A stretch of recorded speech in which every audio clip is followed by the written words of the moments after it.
City gold and diamonds ప్రతి గ్రాముపై 350 రూపాయల తగ్గింపు మరియు లక్కీ డ్రాలో టీవీఎస్ బైక్ మరియు ఎలక్ట్రానిక్ హోమ్ అప్లయన్సెస్ గెలుచుకునే అద్భుతమైన అవకాశం.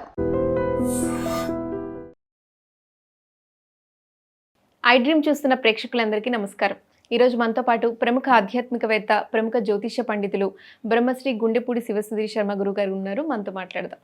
నమస్కారం గురుగారు. శ్రీమాత్రే నమః. శ్రీ గురుభ్యో నమః. గురుగారు, ఇంట్లో లక్ష్మీదేవి స్థిరంగా ఉండాలంటే మనం చేయాల్సిన నిత్య పూజా విధానం, దీపారాధన, అలాగే పాటించాల్సిన నియమాల గురించి వివరించండి. లక్ష్మీదేవి మన ఇంట్లో స్థిరంగా ఉండాలి అంటే ఇంట్లో ఉండేటువంటి ఇల్లాలు చాలా ప్రధానమైనటువంటి పాత్ర పోషిస్తుంది. తప్పనిసరిగా ఇల్లాలు మనస్సు, అలాగే ఇంటి పరిశుభ్రత ఏవైతే ఉన్నాయో, మనకి పూర్వకాలంలో ఒక శాస్త్రం ఒక మాట చెబుతుంటారు, ఇంటిని చూసి ఇల్లాలని చూడమని చెప్తారు. అంటే ఇల్లు పరిశుభ్రంగా ఉందంటే ఇల్లాలు గొప్పగా ఉంటుందని అర్థం. ఇంకా దాంట్లో చెప్పాల్సిన అవసరం లేదు, చూడాల్సిన అవసరం లేదు మనం. కాబట్టి లక్ష్మీదేవి స్థిరంగా మన ఇంట్లో ఉండాలంటే ఇల్లాలు మనస్సు పరిశుభ్రంగా ఉండాలి, ఇల్లు పరిశుభ్రంగా ఉండాలి తప్పనిసరిగా. దాంట్లో ఇంట్లో పూజ చేసేటువంటి ఆడవాళ్ళు, అంటే మీకేమంటే మీరు మాటలు చెప్తారు అనుకోవచ్చేమో, కానీ ఆడవాళ్ళు శారీరకంగా ఉన్నటువంటి దృఢత్వం మగవాళ్ళలో ఉండదు. ఆడవాళ్ళు చాలా స్ట్రాంగ్ ఉంటారు నాన్న. భగవంతుడు కొన్ని ఇప్పుడు ఆడవాళ్ళకు ఉండేటువంటి నెలసరి ఇబ్బందులు కావచ్చు, అలాగే పిల్లల్ని కనడం కావచ్చు, ఇలాంటివి మగవాళ్ళు భరించలేరు. అంటే వాళ్ళు శక్తిహీనులు, అంత శక్తివంతులు కారు. వీటిల్ని కూడా భరించేటువంటి శక్తి ఎవరి దగ్గర ఉంటుంది? కేవలం ఆడవాళ్ళకి మాత్రమే ఉంటుంది. అందుకనే భగవంతుడు సృష్టి కూడా ఆ విధంగా ఉందని చెప్తాను నేను. అంత గొప్పవాళ్ళు ఆడవాళ్ళు. ఆడవాళ్ళు అంటేనే ఆదిపరాశక్తులు. ఒక మాట చెప్పాలంటే అంత శక్తి, అంత సహనం, ఓర్పు, ప్రేమ అన్నీ వాళ్ళ దగ్గర ఉన్నంతగా ఇంకెవరి దగ్గర దొరకమనే చెప్తా. అందుకనే ఆడవాళ్లే ఇంటికి ఆధారం. మగవాడు ఎన్ని కోట్ల రూపాయలు సంపాదించి తీసుకొచ్చినా ఇంట్లో ఆడవాళ్ళు సవ్యంగా ఖర్చు పెట్టకపోతే ఇల్లు మొత్తం గందరగోళం అయిపోతుంది. మెయింటెనెన్స్ ఆడవాళ్ళు చేసేటప్పుడు అంతే కదా. దేనికి ఎంత ఖర్చు పెట్టాలో, ఎంత దాచిపెట్టాలో, దేనికి ఏ రకమైనటువంటి ఖర్చు పెట్టాలో ప్రతి ఒక్కటి వాళ్ళకి తెలిసినంతగా, వాళ్ళున్నంత ఆర్థిక శాఖ వాళ్ళు ఆడవాళ్ళు కనుక ఇంట్లో వహించగలిగినట్లయితే, కరెక్ట్గా వహిస్తే ఆ ఇల్లు ఎప్పుడూ ఆనందమయంగానే ఉంటుంది, లక్ష్మీ నివాస స్థలంగానే ఉంటుంది. దాంట్లో ఏమాత్రం కూడా సంశయం లేదు. మగవాడు సంపాదిస్తాడు, తీసుకొస్తాడు, ఇంట్లో పడేస్తాడు. ఇంట్లో ఆడవాళ్ళందరూ గందరగోళంగా ఖర్చు పెట్టేస్తే ఏమవుతుంది చెప్పండి? అవునా? కాబట్టి ఆడవాళ్ళది ప్రధాన పాత్ర ఇంట్లో ఉంటుంది తప్పనిసరిగా. ముఖ్యంగా ఆడవాళ్ళు ఇంట్లో దీపారాధన చేయాలా, మగవాళ్ళు చేయాలా అనేటువంటి విషయం కూడా చాలామందికి సంశయంగా ఉండేటువంటి విషయం. ఆడవాళ్ళు ఏమేం చేయాలి అంటే, ప్రొద్దున్నే నిద్రలేవగానే దంతధావన కాలకృత్యాలు నెరవేర్చుకొని స్నానం చేసిన తర్వాత అప్పుడు ఇల్లు ఊడ్చడం మొదలుపెట్టాలి. ఇల్లు చిమ్మటం అప్పుడు మొదలుపెట్టాలి. వాళ్ళు స్నానం చేసిన తర్వాత చాలామంది ఏం చేస్తారు, ఊడ్చుకొని బట్టలు ఉతుక్కొని మొత్తం చేసుకొని వంట చేసుకొని తర్వాత స్నానం చేసి ఫ్రెష్ అప్ అవుతారు. అది తప్పు. దానివల్ల కూడా రోగాల మయం అవుతుంది ఇల్లు. ఆడవాళ్ళు స్నానం చేయకుండా ఈ పనులు చేయడం వల్ల వాళ్ళ శరీరము, ఇంట్లో ఉండేటువంటి వాళ్ళ శరీర రుగ్మతలు, అనారోగ్యాలు పెరిగిపోతాయి. అంటే చాలా మందికి ఇది అనుమానం ఉంటుంది, అంటే స్నానం చేసిన తర్వాత ఇల్లు ఎలా ఊడుస్తాం తుడుస్తాం అంటుంటారు. మనం శుభ్రంగా, ఇప్పుడు మనం వేసుకునేటువంటి బట్టలు బాగుంటే ఎదుటివాడి బట్టలు బాగుండాలనుకుంటాం. మనమే అపరిశుభ్రంగా ఉండి ఎదుటివాడు బాగుండాలని ఎట్లా చెప్పగలుగుతాం మనం? అవునా? కాబట్టి మనం శుభ్రంగా ఉండాలి. తర్వాతనే ఇల్లు చిమ్ముకోవటం. గ్యాస్ స్టవ్ వెలిగించడం కూడా స్నానం చేసిన తర్వాతనే వెలిగించాలి. పొద్దున్న బెడ్ కాఫీ తాగుతాడు మా ఆయన, లేస్తాను ఆ నైటీ మీదనే వెళ్ళిపోయి స్టవ్ వెలిగిస్తాను, కాఫీ పెడతాను, ఇస్తాను అంటే అది కూడా అలక్ష్మీ యోగమనే చెప్తాను. ఇక్కడ నాన్న చెప్పుకోవడానికి కొన్ని రకాలైనటువంటి ఇబ్బందుల్ని మన వాళ్ళు ఏం చెప్పారు అంటే ఆచార వ్యవహారాలని చెప్పారు. అది చాలా సైన్స్తో కూడుకున్నటువంటి వ్యవహారాలు. రాత్రిపూట పడుకున్న తర్వాత భార్యాభర్తలు కలిసిన తర్వాత వాళ్ళ కొంత బ్యాక్టీరియా రిలీజ్ అవుతుంది శరీరం మీద ఉన్నప్పుడు. అదే బట్టల మీద వెళ్ళి స్టవ్ వెలిగిచ్చేసి కాఫీలు పెట్టి వంటలు చేస్తున్నప్పుడు ఈ బ్యాక్టీరియా దాంట్లోకి వెళ్ళిపోతే అనారోగ్యాలు వస్తాయా రావా? అవునా కాదా? దాంతోపాటు రాత్రిపూట తిన్న ప్లేట్లు, కంచాలు, గిన్నెలు ఇవన్నీ షింకులో పడేసి వదిలేస్తారు పొద్దున తవ్వుతామని. ఎప్పుడైతే రాత్రిపూట అవి ఇంట్లో ఉంటాయో దానివల్ల కూడా బ్యాక్టీరియా ఫామ్ అవుతుంది. అవదా? అవుతుందా కాదా? అవన్నీ వాటి మీద వాలిన ఈగలు మొత్తం మన ఇంట్లో అన్ని చోట్ల తిరుగుతూ ఉంటే మనం వండిన పదార్థాల మీద కూడా వాళ్తున్నప్పుడు మనకి రోగం వస్తుందా రాదా? రాత్రి అన్ని శుభ్రం చేసేసుకోవాలి. మరి ఐశ్వర్యంలో మొట్టమొదటిది ఆరోగ్యమే కదా. అష్టైశ్వర్యాల్లో మొట్టమొదటిది ఆరోగ్యమే. ఆరోగ్యమే మహాభాగ్యం అని చెబుతుంటాం కదా. అది బాగుండాలంటే ఇవన్నీ చేయాలి కదా తప్పనిసరిగా. అందుకని తెల్లవారుజామున వీళ్ళు ఎప్పుడు లేవాలి ఇవన్నీ చేయాలంటే ముందుగా తెల్లవారుజామున 4 గంటలకు లేవాలి. ఇప్పుడు 4 గంటలకు లేచేవాళ్ళు ఎవరున్నారు చెప్పండి, ఒక్కడని చూపించండి. ఉన్నారు. 6 గంటల కంటే ఉంటారు, 5:30 6 కూడా లేకుండా 8 లేచేవాళ్ళు కూడా ఉన్నారు నాన్న. అంటే ఇక పిల్లల వల్లనో లేకపోతే బాక్సులు పెట్టాలి, బ్రేక్ఫాస్ట్ చేయాలి, ఈ హడావుడి కోసం లేవడం తప్పితే కోసం లేస్తున్నారు తప్ప. నిజంగా నాకు టాటా మన రతన్ టాటా గారు చెప్పిన మాటలు కొన్ని బాగా నచ్చుతాయి నాన్న. ఆయన చెప్పింది ఏంటంటే ఎప్పుడు నా బెడ్రూమ్లో నేను సూర్యుడిని చూడలేదని చెప్పాడు ఆయన. నా బెడ్రూమ్లో నేను ఎప్పుడు సూర్యుడిని చూడలేదని చెప్పాడు. అంటే సూర్యోదయానికి ముందుగా నిద్రలేస్తాడు. నా బెడ్ మీద ఎప్పుడు నేను సూర్యుని చూడలేదని చెప్పాడు ఆయన. ఒకటే మాట, బెడ్ మీద ఉండగా సూర్యుడిని చూడలేదు అంటే ముందుగానే లేస్తాడనే కదా. సో ఆయన ఎదుగుదలకి ఎంత కారకం అవుతుంది అది, అంతే కదా. మరి వీళ్ళు ఎన్నింటికి లేచారంటే వాళ్ళ ఇంట్లో వాళ్ళు ఎన్నింటికి లేచి ఉంటారు ముందు, అది ఆలోచించాలి కదా తప్పనిసరిగా. సో కాబట్టి ఆడవాళ్ళం ముందు ప్రప్రథమంగా పొద్దున్న స్నానం చేయడం, తెల్లవారుజామున లేవడం, స్నానం చేయటం, దీపారాధనకు కావలసినటువంటి సామాగ్రి మొత్తం అన్నీ కూడా సర్ది ఉంచడం. ఆడవాళ్ళు దీపారాధన మగవాళ్ళు ఇంట్లో ఉన్నప్పుడు చేయకూడదు, మగవాళ్ళే చేయాలి ఇంట్లో దీపారాధన. మగవాళ్ళు ఇంట్లో లేరు, దేశంలో లేరు, వేరే రాష్ట్రంలో వేరే దేశంలో ఉద్యోగం చేస్తున్నారు, అప్పుడు ఇంట్లో ఆడవాళ్ళు చేయండి. ఆడవాళ్ళు దీపారాధన ఇంట్లో చేయడం అనేటువంటిది మగవాళ్ళు ఉన్నప్పుడు చేయకూడనటువంటి పని. మరి వాళ్ళకి ఎట్లా పుణ్యం వస్తుంది, ఆడవాళ్ళకి పుణ్యం ఎట్లా రావాలి? ఇవన్నీ సమకూరుస్తున్నారు కదా, ఆ పుణ్యమే. మరి అంతేగా, అగ్గిపుల్ల తీసి వెలిగించే పుణ్యం కంటే ఇవన్నీ కూడా సమకూర్చినటువంటి పుణ్యం ఎంత వస్తుంది, అవునా కాదా? కాబట్టి దీనికి ఒక సింపుల్గా ఒక ఇది చెప్తాను మీకు.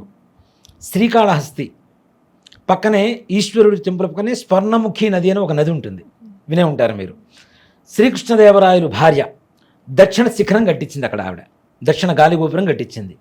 ఈ గాలిగోపురం కట్టించేటప్పుడు ఏం చేసిందంటే ఆవిడ అక్కడ పనిచేసేటువంటి వాళ్ళందరికీ కూడాను సాయంత్రం సమయం అయిపోయిన తర్వాత స్వర్ణముఖి నది దగ్గరికి వెళ్ళి ఇట్లా అంటే ఎవరెంత పని చేస్తే అంత బంగారం చేతికి వచ్చేది.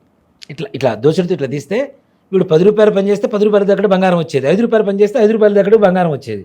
మేస్త్రి వెళ్ళి ఇట్లా అనేవాడు, వాడికి ఏం వచ్చేది కాదు. దేనికి? వాడు పని చేయకుండా ఊరికి అజమాయిషీనే కదా చేసింది. ఇప్పుడు పని చేసిన వాడికి పుణ్యం వచ్చిందా రాలేదా, డబ్బులు లభించిందా లేదా? అట్లానే ఇంట్లో పనిచేసినటువంటి ఆడవాళ్ళకి గృహమే కదా స్వర్గసీమ అంటాం కదా, ఈ గృహాన్ని స్వర్గసీమలాగా తీర్చిదిద్దినందుకు వచ్చినంత పుణ్యం వీడికి దీపారాధన చేసిన దానికంటే ఎక్కువ వస్తుందని చెప్తాం. దాంతోపాటుగా దీపారాధన ఎలా చేయాలనేటువంటిది కూడా శాస్త్రంలో చెప్పింది నాన్న. సాధ్యం త్రివర్తి సంయుక్తం వన్నినా యోజితం ప్రియం గృహాణ మంగళం దీపం త్రైలోక్యం దివిరాపహ అని చెప్పి శాస్త్రం చెబుతుంది. చాలామంది 2 ఒత్తులు వేయాలా, 3 ఒత్తులు వేయాలా, 1 ఒత్తి వేయాలా, ఇది చాలామందికి ఎన్ని సంవత్సరాలు, ఎంతమంది పీఠాధిపతులు, మఠాధిపతులు, ఉపన్యాసకులు ఎంతమంది చెప్తున్నా ఇంకా ఉండేటువంటి అనుమానమే. ఇంకా అనుమానంతో కుట్టుమిట్టాడుతున్నాం మనం. ఇంకా మంత్రం చెప్తుంది సాధ్యం త్రివర్తి, త్రీణి అంటే 3 ఒత్తులతో దీపారాధన చేయమని చెప్తుంది. అందులోనూ మనం ఎటు తిరిగి పూజ చేసినా దీపారాధన కుందులు జ్యోతి మాత్రం తూర్పు వైపుకి తిరిగి ఉండాలి. తూర్పు వైపుకి ఆ జ్యోతి వెలుగుతూ ఉండాలి. ఆ వెలుగు ఏదైతే ఉంటుందో ఒత్తి అది తూర్పు వైపుకి తిరిగి ఉండాలి. మనకి ప్రపంచంలో అతిపెద్ద దీపం ఏంటి? సూర్యభగవానుడు. ఆయన వైపు తిరిగి ఉంటే అది దీపం తప్పనిసరిగా ఉంటుంది. అది ఎలా ఉంటుంది? సాధ్యం త్రివృత్తి సంయుక్తం వన్నినా యోజితం ప్రియం గృహాణ మంగళం దీపం. మంగళకరమైనటువంటి శుభాన్ని కలుగు చేసేటువంటి స్థాయిలో ఉంటుంది. త్రైలోక్యం దివిరాపహ 3 లోకాల్లో ఉండేటువంటి చీకటిని మొత్తం పారద్రోలి మంగళకరమైనటువంటి శుభమైనటువంటి వెలుగును ఇచ్చుగాక అని చెప్పి మంత్రానికి అర్థం. అది దీపారాధన 3 ఒత్తులతో, అది కూడాను తూర్పు వైపుకి తిరిగి ఉండేట్టుగా చేయాలి. ఏ నూనెతో చేయాలండి? నువ్వుల నూనెతో చేయవచ్చు, ఆముదంతో చేయవచ్చు, కొబ్బరి నూనెతో చేయవచ్చు, ఆవు నెయ్యితో చేయవచ్చు. అంటే ఒక్కోదానికి ఒక ప్రత్యేకత ఉంటుందా గురుగారు, లేదంటే అన్నిటికీ అలా ఏం లేదు నాన్న. నువ్వుల నూనె సర్వసాధారణంగా మనం వాడుతూ ఉంటాం. మనకు ఉండేటువంటి గ్రహాలలో అతి భయంకరమైనటువంటి గ్రహంగా భావించబడుతున్నటువంటి శనీశ్వరుడికి ఇష్టమైనది నువ్వులతో వచ్చేటువంటి నువ్వుల నూనె. అందులోనూ ఒక ధర్మంలో ఏం చెబుతుందంటే ఈ పత్తి ఏదైతే ఉందో మృత్యుకారకమైనటువంటి, మృత్యుంజయుడికి ఇష్టమైనటువంటిది, అపమృత్యువుకి ఇష్టమైనటువంటిది పత్తి. ఆ పత్తితో ఒత్తి చేస్తాం మనం. నువ్వుల నూనె దానికి ఇంకాస్త ప్రోత్సాహకరంగా ఉండేటువంటి, మృత్యు తొందరగా మన దగ్గరికి రావడానికి కారకుడు ఎవరు అంటే శని అని చెప్తుంటాం. కర్మకారకుడు అయినటువంటి శని అని చెప్తూ ఉంటాం. శని మారక గ్రహం అని చెప్తూ ఉంటారు ఎక్కువగా. ఈ శనికి ఇష్టమైనటువంటిది నువ్వుల నూనె. ఈ రెండు చూడండి, మృత్యువుకి ఇష్టమైనటువంటి వత్తి, శనీశ్వరుడికి ఇష్టమైనటువంటి నువ్వు నూనె, రెండూ కలిపి వత్తి దీపారాధన చేసి వెలిగిస్తే ఆ దీపం నుంచి వచ్చేటువంటి పొగ ఉంటుంది కదా, సన్నటి పొగ, అది యమధర్మరాజు పంపించేటువంటి యమభటులు పీల్చుకొని ఆ ఇంట్లో ప్రాణం తీయడానికి వచ్చినటువంటి వాళ్ళు కూడా ఆ పొగని పీల్చుకొని సంతృప్తి పడి ప్రాణం తీయకుండా వెనక్కి వెళ్ళిపోతారు. ఒత్తుల్లో కూడా 2 రకాల పత్తులు ఉంటాయి. మామూలు పత్తి, పమిడి పత్తి అని ఒకటి ఉంటుంది. అసలు ఒత్తులు వాడాల్సినటువంటి పత్తి ఏంటి అంటే పమిడి పత్తి. పమిడి పత్తి అంటే ఎలా ఉంటుంది, గింజ గ్రీన్ కలర్లో ఉంటుంది, లోపల ఆ సీడ్ ఉంటుంది కదా, అది గ్రీన్ కలర్లో ఉంటుంది. ఇప్పుడు మామూలు పత్తి తీసుకుంటే ఇంత ఒక 2-3 గింజలు వచ్చేది తీసుకుంటే ఇంత పత్తి వస్తుంది. పమిడి పత్తికి పత్తి తక్కువ ఉంటుంది, చాలా తక్కువగా వస్తుంది మనకి. అంటే అది చాలా శ్రేష్టమైనది కాబట్టి తక్కువగా వస్తుంది. అది కూడా అన్ని చోట్ల దొరకదు, చాలా రేరుగా దొరుకుతుంటుంది. అలాంటి పత్తితో ఒత్తులు తీసుకొని దీపారాధన చేయడం ద్వారా ఇంకాస్త ఎక్కువగా పవిత్రత ఏర్పడుతుంది. ఇంట్లో లక్ష్మీదేవి స్థిరంగా ప్రశాంతంగా ఉంటుంది. ఆడవాళ్ళు మేము చేయలేకపోతున్నాం దీపారాధన అని అసలు ఆలోచించాల్సిన అవసరం లేదు, ఆవేశపడాల్సిన అవసరం లేదు.